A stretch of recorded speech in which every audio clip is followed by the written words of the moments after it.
Okay, welcome everybody. My name is Jenny Jasinski. I am the program coordinator here at Pink Lemonade Project. We're so happy that you could join us this evening for this informational session on lobular breast cancer.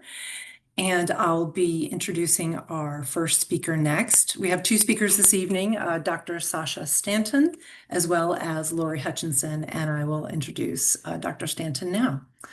So Dr. Stanton has a MD and PhD from the Albert Einstein College of Medicine in New York. She completed her residency in internal medicine at New York Hospital, Weill Cornell Medical Center, and her hematology oncology fellowship at the University of Washington Fred Hutchinson Cancer Research Center. She also completed an immunology postdoctoral fellowship with her mentor, Dr. Mary Dices at the University of Washington Cancer Vaccine Institute and was promoted to assistant professor in 2017. She currently lives in Portland, Oregon, and is an assistant member of the Department of Medical Oncology at the Earl A. Childs Research Institute. Her research focuses on antigen discovery and vaccine design for breast, head, and neck squamous cell cancer prevention vaccines. She's also interested in immune modification of the tumor immune environment of breast cancer, and her clinical work is with the breast oncology group at Providence Cancer Institute, Portland. So I will hand it off to Dr. Stanton.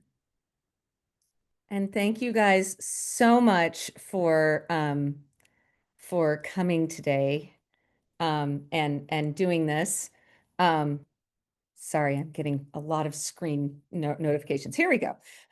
It is such a pleasure to meet you. I'm Sasha Stanton. I am very sorry I don't usually wear a hat, but as I have told Lori before, as soon as I have enough energy, I'm getting neoadjuvant chemotherapy right now, I will be one of her loudest lobular breast cancer advocates, because that is the newest thing to add to my, my rota of experiences in breast cancer. But today, I really wanted to present to everybody on Lobular Breast Cancer Awareness Day, which is October 15th. This is the second International Lobular Breast Cancer Awareness Day, and incredibly exciting to be able to have international recognition of this subtype of breast cancer. It is the second most common subtype of breast cancer. And really this is to better understand this understudied disease. And I have a lot of science in here, but I have promised to explain it. So if I am going too fast, please let me know. So I have no conflicts of interest here, but we always have to present if we have any conflicts. So why are we talking about lobular and ductal cancers differently? And I wanted to start with basically what they were. So your breast is a pretty simple organ. You have lobules that make the milk and the ducts that take them to the nipple. And 80% of diagnosed breast cancers are ductal cancers. That means they form in these ducts that they form in the cells surrounding these ducts. So this is what a normal duct looks like, and instead you have abnormal cells that are invading into the stroma from the ducts. Lobular cancer, which are 10 to 15% of diagnosed cancers, are formed in the sacs that make milk. And they are quite different pathologies than ductal cancers. So this is not a slide to memorize. This is just a slide to say that lobular is complicated. In your normal lobule, you will go from normal lobular epithelium to atypical lobular hyperplasia. This is also known as LIN1 in some of our diagnostic staging systems, if you're looking at your pathology report and not seeing what you're used to seeing. And then there are actually different types of both lobular carcinoma in situ and invasive lobular carcinoma. Lobular carcinoma in situ, we have ductal carcinoma in situ, which is a precursor of ductal cancer or a precursor, a pre-malignant lesion. Lobular carcinoma in situ, as of now, is not considered a pre-malignant lesion. It is a high-risk lesion because some of these do not, this does not seem to be directly driving to go on to breast cancer. Having said that, we have some higher risk lobular carcinoma in situs. We have florid, and then we have pleomorphic lobular carcinoma in situ. And this is really where a lot of active research is being done, because really deciding on how to treat these. They are often treated much more aggressively with surgery than they used to be. Classic lobular carcinoma in situ tends to be more likely bilateral, tends to be and tends to be removed by surgery, but not then having radiation. And I believe that's one of your questions. Sorry, I probably shouldn't let you cheat. And then after from LCIS, some of those then develop into lobular cancers.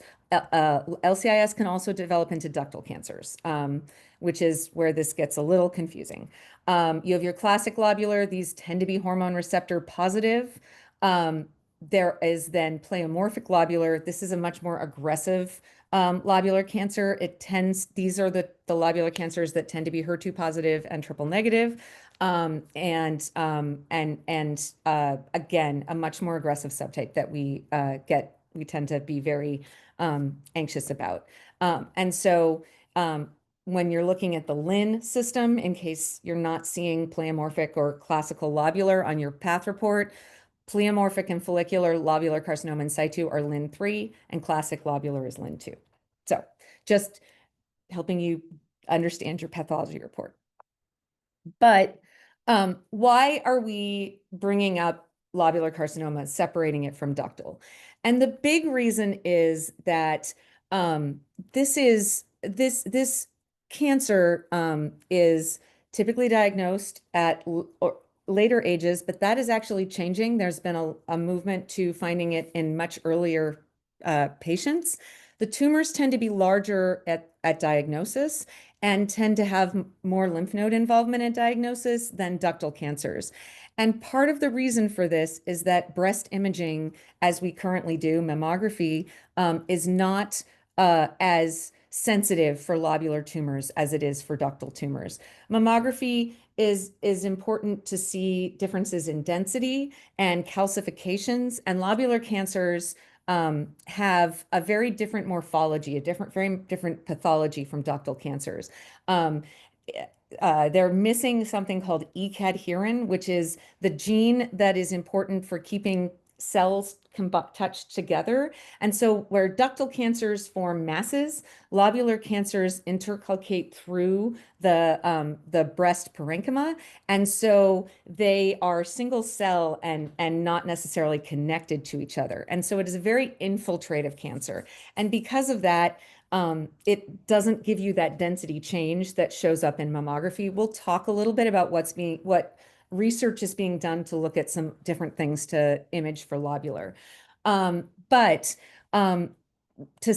that to say, it is important to know for all breast cancers, you should still get your mammograms. Mammograms are important. They identify breast cancers. I've had patients have lobular breast cancers identified with them, but I've also had a lot of patients, and I can speak for myself. I had a normal mammogram last October. So they are often can be missed with it, and it's important to also really look at symptoms and let your doctors know if you're having symptoms. So redness or changes in the breast. Is the breast larger? Is your nipple inverting, which means is your nipple pulling in? Are you having pain? Are you having itching? All of these things should be brought to the attention of your primary care, because with lobular breast cancer, you can often not necessarily see a mass the way you do with a ductal cancer. Also, again, active area of research, the lobular cancers metastasize to different areas of the body than ductal cancers do. Again, this is an intercalcating single cell tumor. And so it tends to metastasize along the GI tract. So people will be talking about, I'm constipated, or I'm bloated, or I'm having fluid in my belly, or fluid in my lungs. Those are often ways that metastatic lobular is found because it is a very different type of metastasis. And we are learning more and more and more. And I'm going to talk a little bit about the unique immunology of this tumor. It is different from ductal, and we're really trying to understand it better. So one of the questions I was asked in preparation for this was prognosis. So a lot of the lobular tumors, about 90% of them are hormone receptor positive. And when you look out 5 years, lobular and ductal cancers have very similar outcomes. But when you now get out to 6 or 10 years, the lobular cancer outcome actually starts falling down and being worse than ductal cancers. And this is probably because people have stopped their endocrine therapy, and these are tumors that have a high risk of recurrence. In an international breast group trial that was studied looking at 676 lobular, so about 6.2%, and 8,607 ductal cancers and 13-year follow-up, at 6 and 10 years, prognosis for infiltrating lobular carcinoma was worse than ductal, and that was across subtypes. So that was, we often say with our triple negatives and our HER2 positives, worse outcome. But actually all three, hormone receptor positive, HER2, and triple negative, all had worsening outcomes. And this has been correlated in a Danish study as well. So in lobular, the risks of recurrence tend to go up. Earlier recurrence, larger tumors, more lymph nodes, higher grade, and those ER and PR or pleomorphic. And for the hormone receptor positive, not using endocrine therapy or radiation. And late recurrences tend to be in younger patients and patients with increased BMI because you've got a lot of estrogen when you're carrying weight, which I know we all can understand. I also wanted, I was really excited about this paper. This is from Christina Curtis's group down at Stanford. And why I was excited is because often everything is lumped and lobular is not looked at separately. And this is looking at molecular subtypes of breast cancer and trying to predict using mutations, overexpressed proteins, really what are the tumors that have good prognosis and what are the tumors that have worse prognosis, and what different therapies might benefit these tumors. There are problems with this study. While she does talk about lobular cancer, and all of the dark circles here are lobular cancer tumors, she doesn't ever tell you how many of those she did. But the total was 18,028 tumors. And she also looked at DCIS, invasive, and then metastatic, and tried to group them based on the different stages of tumor. And really what I want to, sorry, I'm going to move this over here. What I want to talk about here are, this is where the lobular tumors mostly fell. They were ER typical. ER typical tumors tend to have lower mutational burden. They tend to be not have as many overexpressed proteins and a more quiet genome. But interestingly, they have a more fibrotic tumor immune environment. And so while they have immune cells in the immune environment, it doesn't actually tend to get into the tumor. As you go into these more highly mutated or HER2 positive ER high risk tumors, and having talked to Christina, I know that there were some lobulars that actually did come down here, and she did not know if they were pleomorphic. So I'd be very interested to know if we could figure out what gave you those high risk tumors. But those tumors tended to have a lot more mutations, and their tumor immune environment tended not to have a lot of immune cells in it. And then as you get into triple negative tumors, these are the most genomically unstable tumors. They have a lot of mutations, and they also had a very much more active immune environment. So it's a very interesting paper. There's a lot of details on here that I'm not going to go into, but just to say, a lot of those lobular tumors are ER typical, but I do have to say it's very hard to know if she had a lot of all subtypes of lobular cancer, because that really wasn't discussed. Sorry, I keep getting out of this. So now we get to the issue of clinical trials. And this was a meta-analysis. So this looked across clinical trials. This looked at 93 clinical trials that were stage 3 and 4 breast cancer trials. And this is looking at do any of these trials talk about lobular breast cancer? So of the 93, 13 allowed lobular breast cancer. Often with a lot of these trials, these are metastatic trials. If any of you have ever been on a clinical trial, you will know that with clinical trials, they want you to have a tumor and they want you to have a mass that they can follow the size and resist criteria for. And lobular breast cancer tends not to have resist criteria positive tumors, which immediately eliminates lobular tumors. These are the 13 trials that did allow lobular cancer. And of those 13 trials, only 3 did a sub-analysis of this lobular breast cancer. We can give props to Pfizer, Novartis, and Roche, none of whom sponsor me, by the way. But they did all include lobular analysis, which is exciting. And really, when you look at the trials, a lot of what you're seeing is the is hormone receptor positive trials that are included in lobular. So this is really just looking at what the trials included that they looked at, but really this is to say we need more lobular focused trials and recognition that maybe we don't need to do resist criteria for everything and can include our lobular patients. So that's a plug. Unless my vaccine works. No, I'm kidding. So this is another very interesting paper. I missed a slide, excuse me, because you guys have to understand what I'm talking about. So the I-SPY trial is a large multi-center trial that enrolls patients prior to surgery and gives them what we call neoadjuvant chemotherapy, which is a fancy word for chemo before surgery. That's all that means. And what that allows, particularly in patients with more advanced stages of cancer, is it allows you to have the tumor in place while you're treating it. And it can give you information about prognosis. It can give you information about how the tumor is going to respond to what you're doing to it. And so what I-SPY does is it gives you a chemo backbone, plus it gives you an a targeted therapy. There's immune therapies. There's a whole bunch of things that go into this. And what they are doing now is they're looking across this whole site and looking at how many of those tumors are lobular tumors, and then what are their outcomes as compared to ductal. So what I want you to get from this is there is a residual cancer burden index. The perfection of the perfect response for neoadjuvant chemo is a pathologic complete response. This means no cancer detected at the time of surgery. And these patients have now been shown to have an improved disease-free, so their disease not coming back, and overall survival. And then you have an increase in amount of tumor remaining. This is called the residual disease index.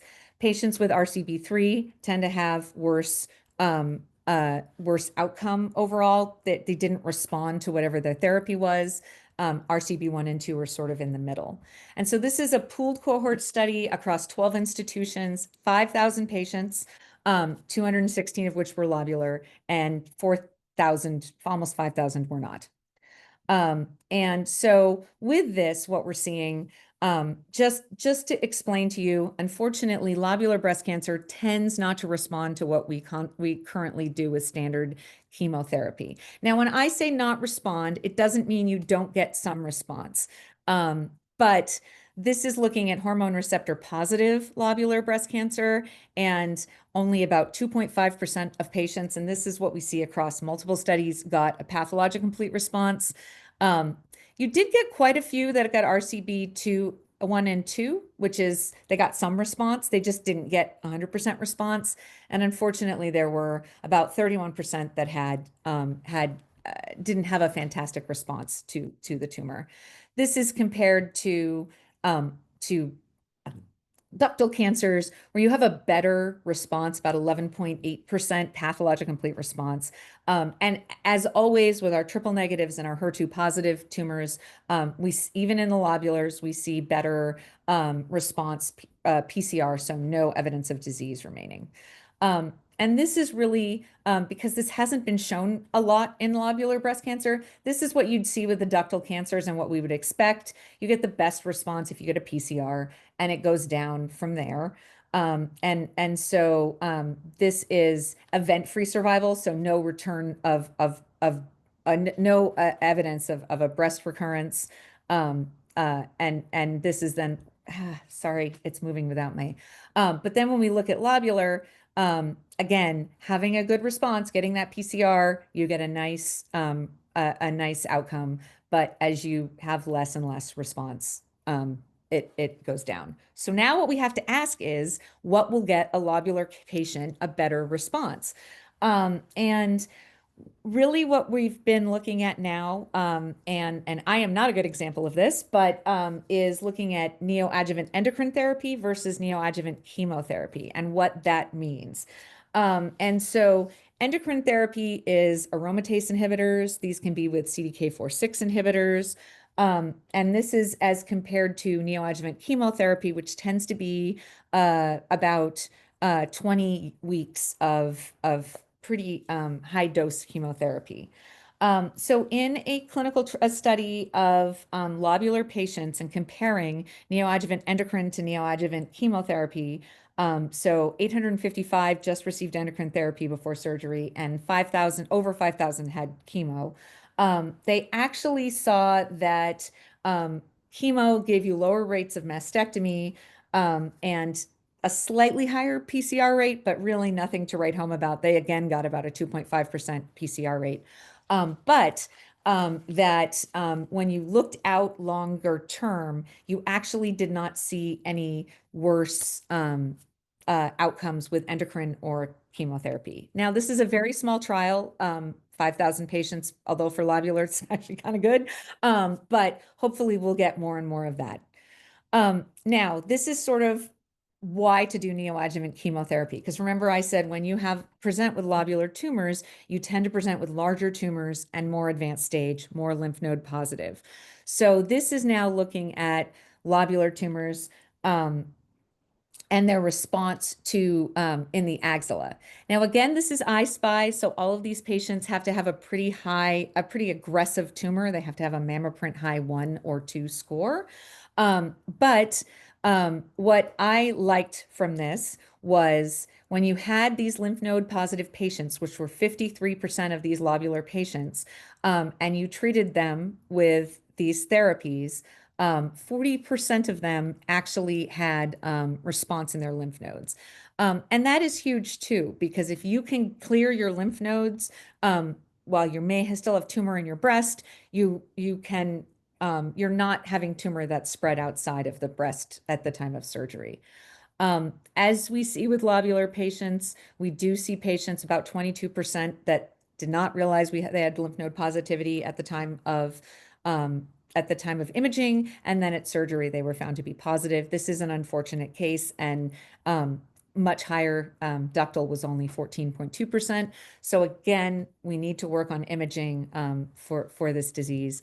But really, and a lot of the benefit was from our hormone receptor negative and HER2 positive, but really that we're seeing that we're clearing that axilla, which is also a benefit of neoadjuvant chemotherapy. I hope I'm not going too fast. Please, somebody give me a sign. Oh, everyone's looking thoughtful. All right, so this is the big paper that I always talk about with my patients and that I really want to go over. Because out there in the lobular community, and really from this data, is where we are getting that aromatase inhibitors are better for lobular patients than tamoxifen. And this is really a lot of where that data comes from. And there's a lot of basic science behind that. So again, I talked about estrogen receptors and progesterone receptors. Those are hormone receptor positive patients. If you have HER2 positive, that's a second sort of bucket. And then when you're triple negative, that means you don't have any of these 3 receptors. But for our hormone receptor positive lobular patients, there is some early data that they overexpress a different type of estrogen receptor that may be more driven by tamoxifen than inhibited by tamoxifen. So when I'm talking about two big subtypes of endocrine therapy, and now this is in the adjuvant setting, this is after surgery, this is therapy to take for 5 or 10 years after you complete your surgery and radiation and whatever you're doing before neoadjuvant. There are two big buckets. There is tamoxifen and the SERMs, which are which basically block that estrogen receptor, and particularly estrogen receptor alpha. And then there are the aromatase inhibitors that drop the estrogen in your body by about 95%, starving any cancer cells that are remaining. The tamoxifen, this is a huge trial, big 98. There were almost 26,000 patients, ductals, and only 324 lobulars, which is again what we typically see with these tumors. But when we're looking at A and B, these are just how long do these patients live, if they took tamoxifen and had ductal cancer or lobular cancer, and if they took letrozole, which is one of the aromatase inhibitors, with lobular cancer or ductal cancer. So the dotted lines are lobular, the solid lines are ductal. And as you can see, there really is no difference in ductal cancers between tamoxifen and an aromatase inhibitor. But with lobular cancers, I'm not saying tamoxifen doesn't benefit. The hazard ratio was 50, so basically you get a 50% benefit, but the hazard ratio for aromatase inhibitors was 0.34, so you get a 66% benefit with aromatase inhibitors and better disease-free and overall survival when you look at all lobular patients who received this in this trial. If you now look at adjusting for the treatment they received, their stage, their receptor status, how much hormone did they have, were they luminal A or luminal B, which is a molecular way of telling what type, do you have a more aggressive hormone receptor positive or less aggressive hormone receptor positive tumor. Now the disease-free and overall survival, it is not as significant, but again, with tamoxifen, you're getting that slightly less of a benefit than you would get with an aromatase inhibitor. And if you've ever met an oncologist, we love us some forest plots. This is basically just looking at it.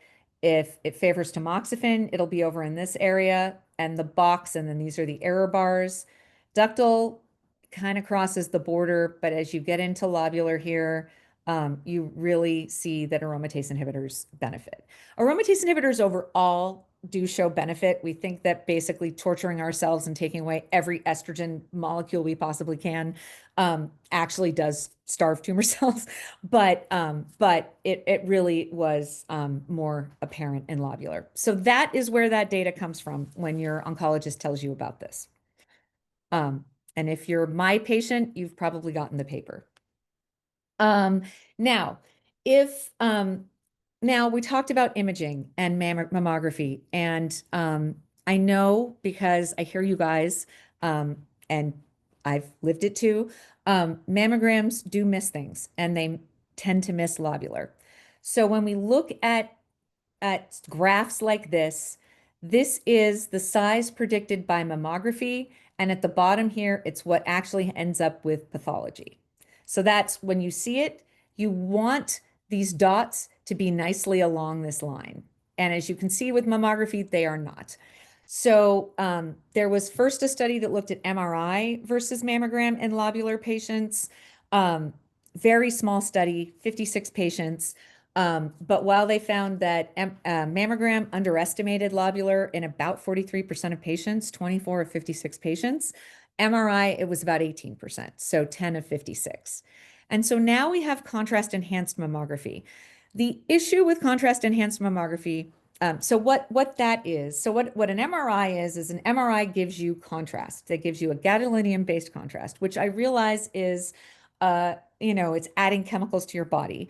But what it does is it allows you to see vascular areas. It allows you to see blood vessels, and lobular breast cancers, while they may not form masses, they will be much more vascular, and you can pick that up with MRI. Contrast enhanced mammography similarly adds contrast along with mammograms so that you can see that you can really see the tumor much better. So in a study of 146 lobular patients, 115 had MRI and contrast enhanced mammography, 86 only had contrast enhanced mammography. They had 40% symptomatic detection, so people found something, and 60% were imaging detection. The sensitivity of the contrast enhanced mammography was 70% and 20% for mammography. 19% of the lobulars in this study were not detected by mammogram. So the benefits, it was able to detect multifocal disease, which again, lobular is very common for. It was able to much better, this is looking at that line again, between contrast enhanced and contrast enhanced and histological. And then this is looking at the MRI. Again, remember, there weren't a ton of patients that got both, but again, it's fitting better with that line. Limitations. We have to have a machine that does this. We do not, as of now, have it in Oregon. They do have it in Washington. University of Washington has it. Having talked to Hannah Linden, however, it is very hard to get it covered outside of a clinical trial by insurance. So just putting that little caveat out there. Because we need more data. We need the randomized data that we have, but we're working on it. It's coming. I know Lori probably is smiling because Harvard has a big group of imaging looking at this. So I have great hopes. Just from this study, MRI had about 1.3, actually over predicted. So they were about 1.3 times what the final pathology was. And we've all seen that that dreaded non-mass enhancement that you're like, oh, I don't know what to do with this. The contrast enhanced mammography about 1.5. So they may overestimate because they may detect things like LCIS and DCIS, but really exciting that there's things coming out there for us lobulars. And now what I love to talk about, immunology. So we have a lot about immunology with ductal cancers. We have something called the tumor infiltrating lymphocytes, or TILs. And with an increase in TILs, in ductal cancers, we see an increase in outcome, particularly in triple negative and HER2 positive breast cancers. This is what we have so far until my work. We'll talk about that for lobular. But what we have is breast cancer does not have a ton of immune cells. We have a lot more, if you're looking at head and neck cancer, tons of immune cells. Breast cancer has about the median is about 5%. And we have very few tumors that have these high TILs. Hormone receptor positive tend to be lower than triple negative. And then when we look at ductal versus lobular tend to have a lower amount of TILs. But what was seen with lobular that we did not see with ductal, and this is again looking at a whole bulk RNA-seq. So think about this infiltrative tumor that you're now grinding up and looking at. It's really not looking at distance to tumor or any spatial analysis. But with lobular, unlike ductal, the lower number of TIL actually had a better outcome than the higher number of TIL. And this was overall and also with all of the 3 subtypes. So, and this is breast cancer-free survival. So, but I don't like reading these and then being like, yeah, but what are those TIL? Maybe that would explain what this is. So what are those lymphocytes that might be doing this? Just to say, they did look at this also in, please don't, this was just to be like, look, pretty colors while I talk. But they did look at this in that Houlihan paper that I talked about earlier of the molecular subtypes.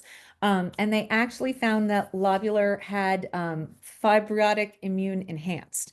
So this fibrotic immune enriched environment, and they were much more significantly high in lobular than in some of the other subtypes. So I have to say that is what I'm seeing too.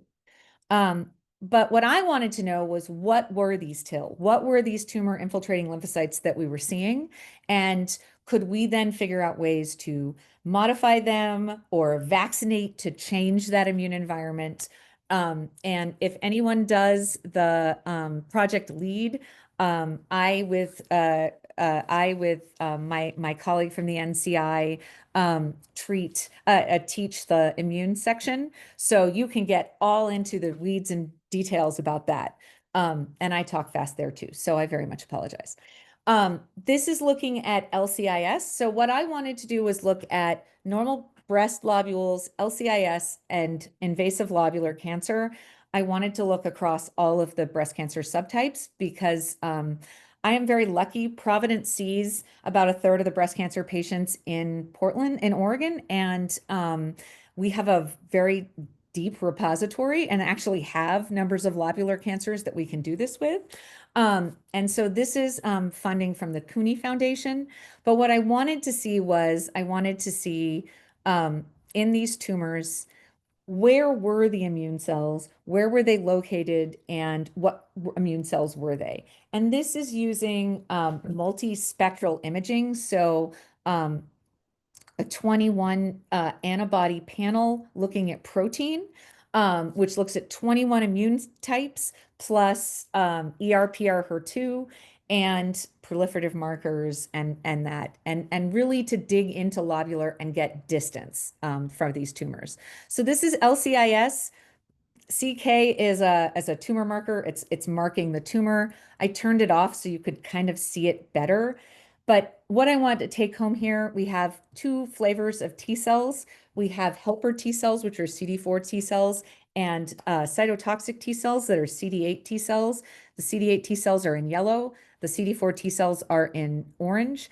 And really what we're seeing is we're not seeing it in the tumor. We're seeing it in this stroma out here. And this is even more driven home if you now look at invasive lobular. So this is an ER/PR positive invasive lobular. And I know that because when I turn off the CK, you see ER and PR very strongly staining. And this is that infiltrative tumor that goes through that basically goes into the stroma and is really all of these individual single cells.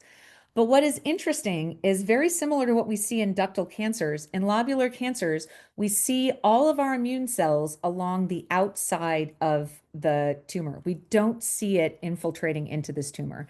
There are a few CD4, particularly regulatory T cells in there, but a lot of what we're seeing out here, we have a lot of CD4 cells, but a lot of them are not getting into the tumor.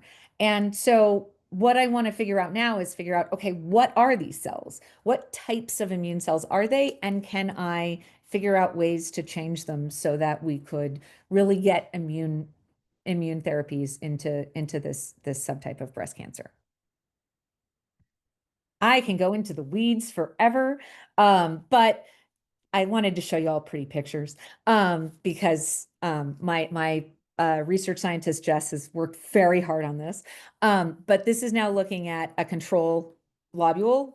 Then you get into LCIS and then this infiltrative duct invasive lobular.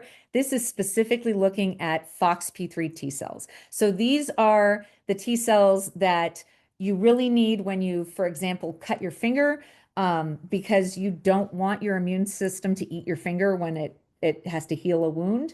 But unfortunately, in breast cancer, these are the cells that say, stop, ignore this, move along.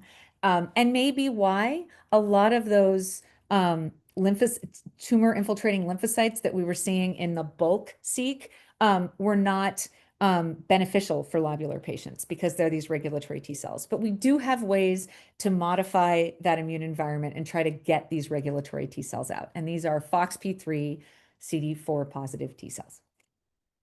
And so you can see here in normal, this is looking how far from the tumor and how many cells there are is the colored boxes. Really not a ton of regulatory T cells, really a quiescent. You should have your breast lobule should be quiescent and not have a lot of immunity. But as you get into LCIS and then definitely into lobular breast cancer, now you're seeing a lot more of these regulatory T cells. And that's really one of our big populations. Similarly, we looked for CD8 T cells. These are the opposite end of that spectrum. I like to call these the fighter CD8 T cells or cytotoxic T cells. They're granzyme B positive. They're Ki67 positive, which means they're growing fast. But as you can see, lobular breast cancer does not have a ton of these. around, unfortunately, and something we need to figure out how to do that with. And vaccination can be a very good way to do that. Sorry, I am a vaccinologist at heart. And so you can see here, again, not nearly as many cells, and they tend not to be in the tumor, which would be down here. They tend to be outside the tumor. Tbet is another helper T cell type. This is actually a good type in HER2 positive breast cancer. It's been associated with better outcome, better both disease-free and overall survival. We have some, and unfortunately, they tend to be pretty far away from the tumor. But again, the immune system is seeing these lobular tumors. They're just not reacting the way we want them to, and we need to figure out how to get them to do so. This is really just to say, wow, this is a mess. No, this is to say, this here is the normal control, and this is all of the data combined together. And the immune cells tend to be right in contact with the normal lobules, whereas with both LCIS here and ductal cancer here, the tumor cells and the immune cells are very separate. So all of this here, I'm sorry it's so small. Trying to figure out how to blow it up. All of this here is the immune cells. This here is the tumor and the endothelial cells, and similar here. And they're just very, very separated. So we need to figure out how to get those immune cells into that tumor for therapy. So because I can't be happy with just doing 24 panel, if anyone knows immunologists, you know we want lots of markers. I also then use geomics, and geomics is looking at regions of the tumor and doing deep sequencing of them. So really trying to figure out what are those immune cells. And so doing this in both LCIS and invasive lobular. And the reason that this is better than bulk sequencing of these tumors is, again, that infiltration. We can really mark, okay, which of these are CK positive, which is tumor cells, and which of these are not, are stroma cells. And we can therefore really separate out what we're seeing in the tumor and what we're seeing in the stroma and get much more information about that. So this is a volcano plot. What I'm basically saying here is what is significantly overexpressed in the tumor of LCIS, so in the CK positive section, and what is significantly overexpressed in the stroma. And interestingly, we do have immune cells that are overexpressed. We have HLA-DR, which is often expressed on antigen-presenting cells, so cells that are presenting to T cells.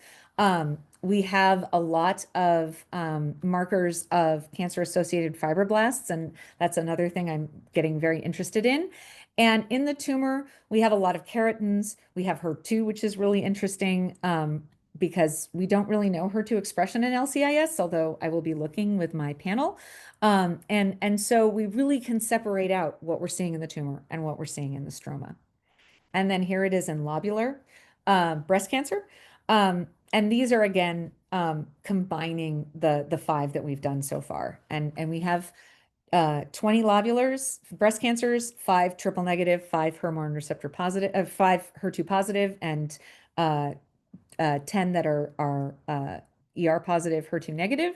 And then we have 20 lobulars and 10 normal breast that are both a mixture of pre and postmenopausal, so that we're correcting for menopausal status. But really quickly to get, because I have like 5 minutes and then I have to let Lori speak. But really my goal with looking at that CK positive section and what's overexpressed in lobular is to try to find a vaccine using overexpressed proteins in LCIS and lobular to try to prevent lobular breast cancer. And so usually what I have done in the past is DNA vaccines, but have to say with COVID, RNA vaccines, I know everyone online is horrified because we've got a lot of funding for this, but I'm very much hoping that I can get some targets and get moving forward because I promised a patient of mine when I was still in Seattle that I would get her a lobular prevention vaccine because she was mad at me for just doing ductal. And Lori knows this patient very well. And so I want to honor her and am trying very hard. So I do have overexpressed from the 5, 5, and 2 control samples that I have. They're particularly overexpressed in LCIS and lobular, not in normal control.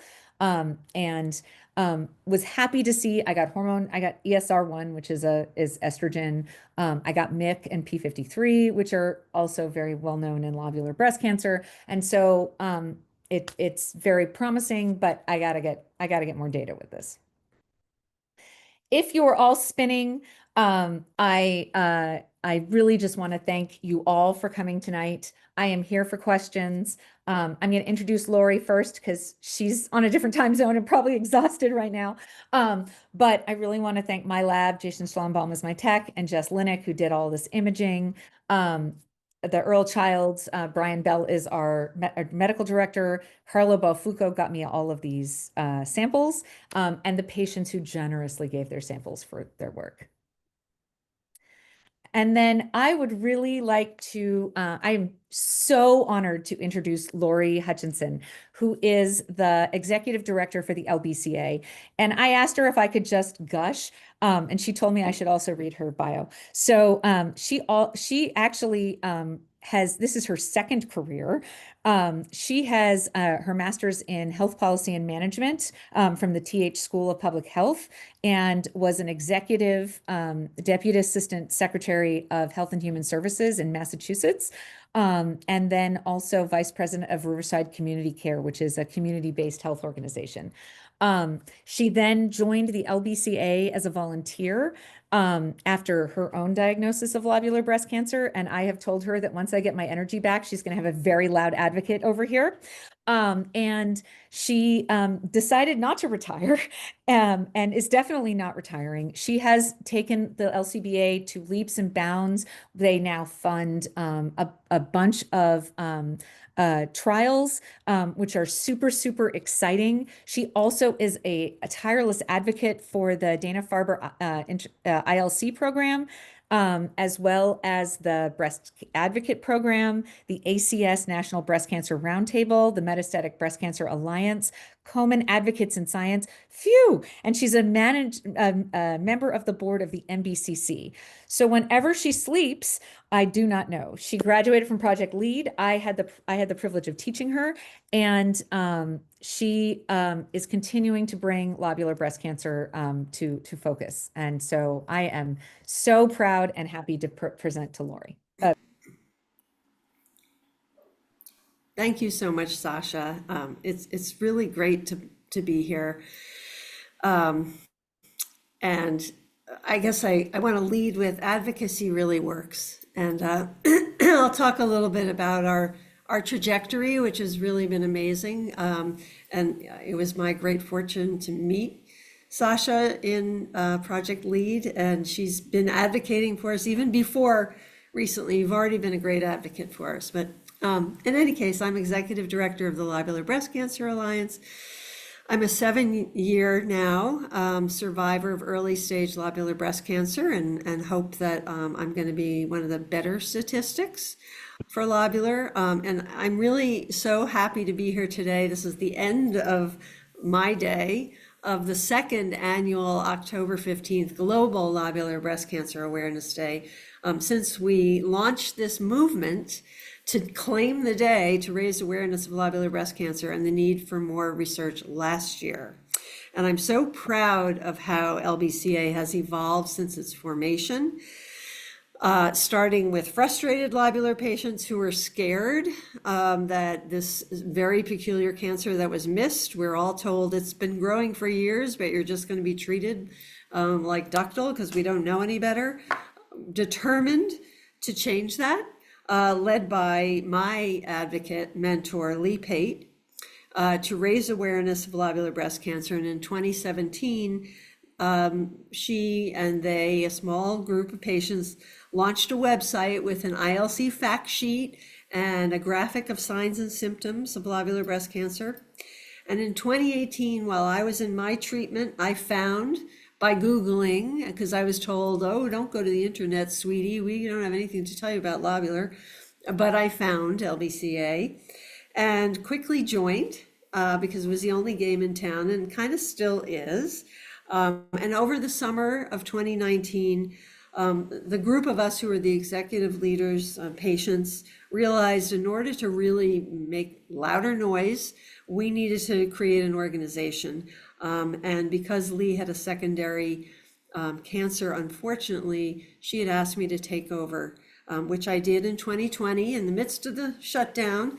Instead of being announced at the first in-person jointly created invasive lobular breast cancer international symposium, we were all sitting at home and looking for toilet paper. But it was a good time for me to take over and actually continue to immerse myself in the science and begin to work with the advocates who were involved, and start hiring some staff and figuring out how to raise funding, because I thought it would be iterative to start funding research. We would attract more funding, which would then help us become more of an organization and maybe independent.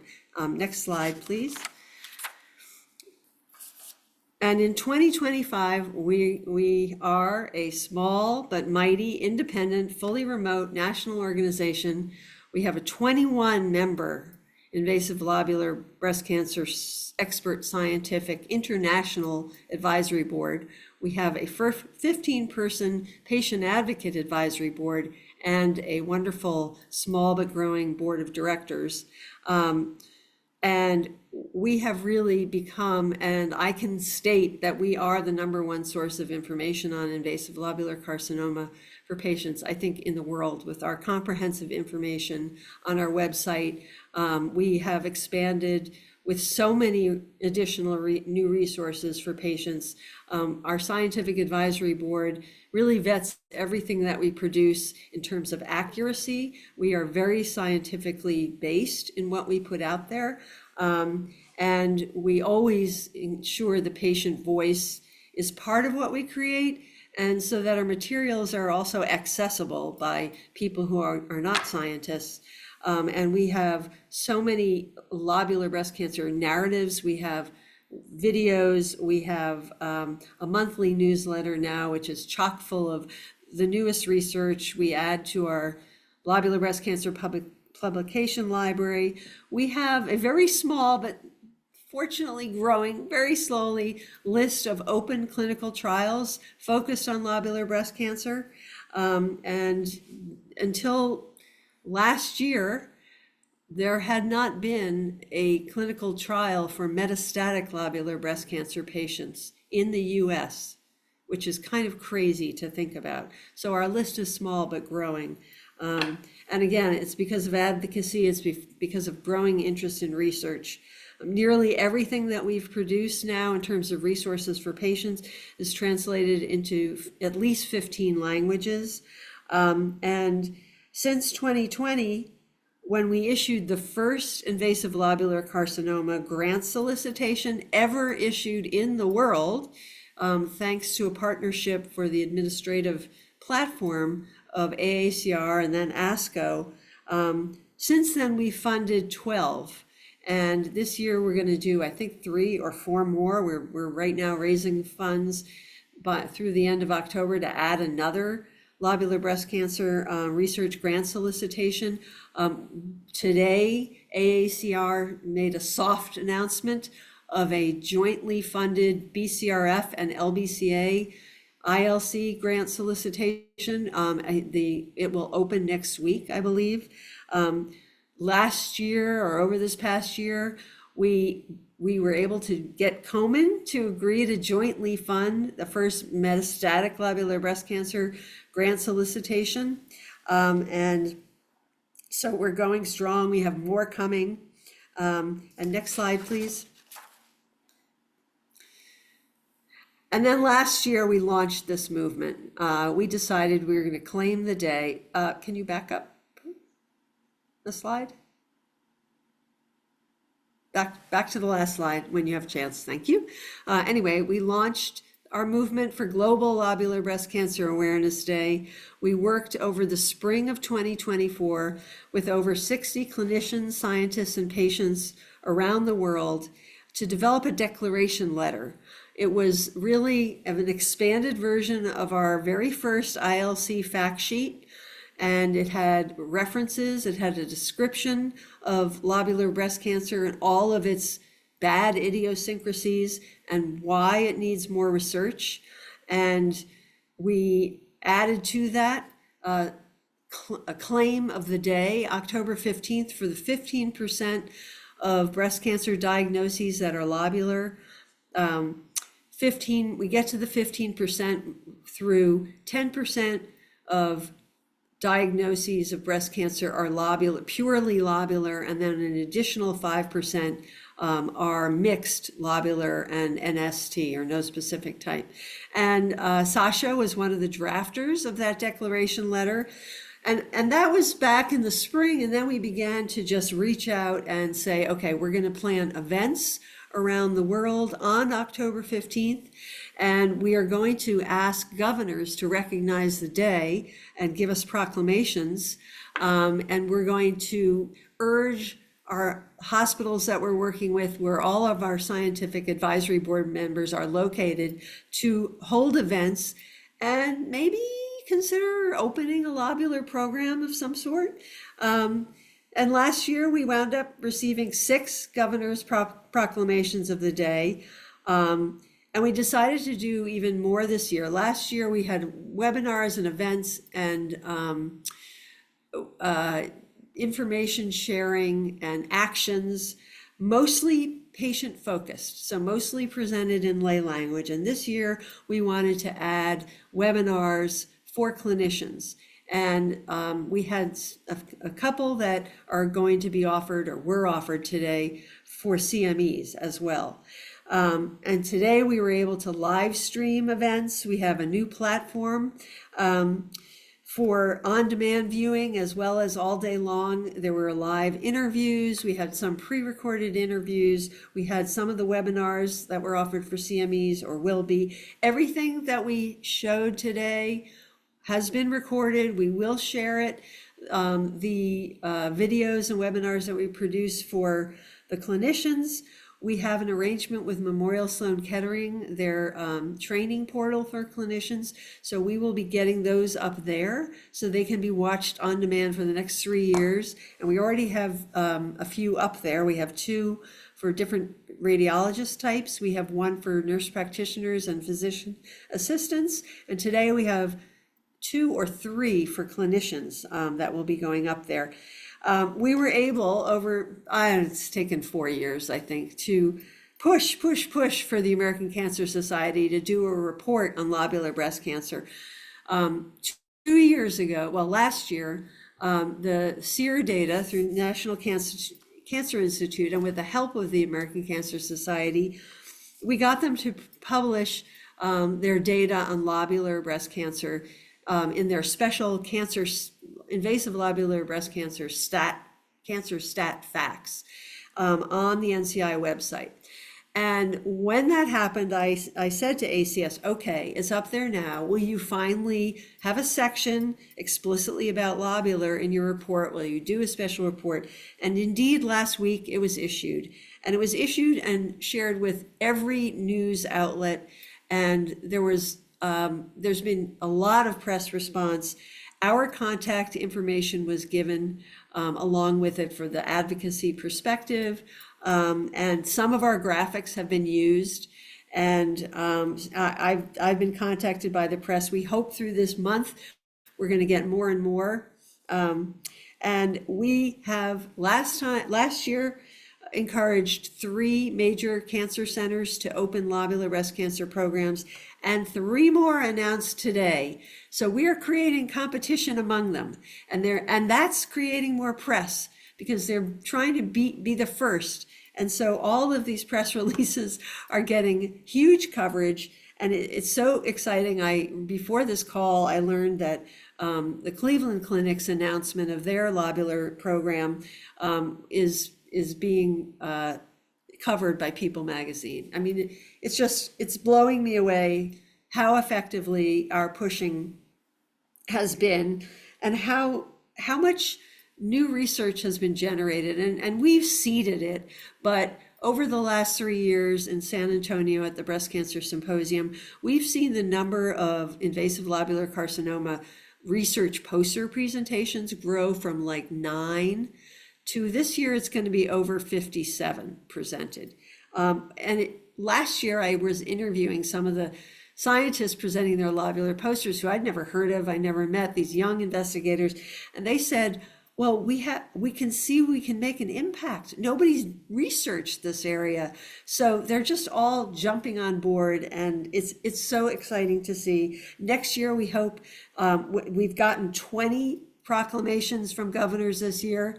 By now, I think the slides that you have say 13. We got 7 more today.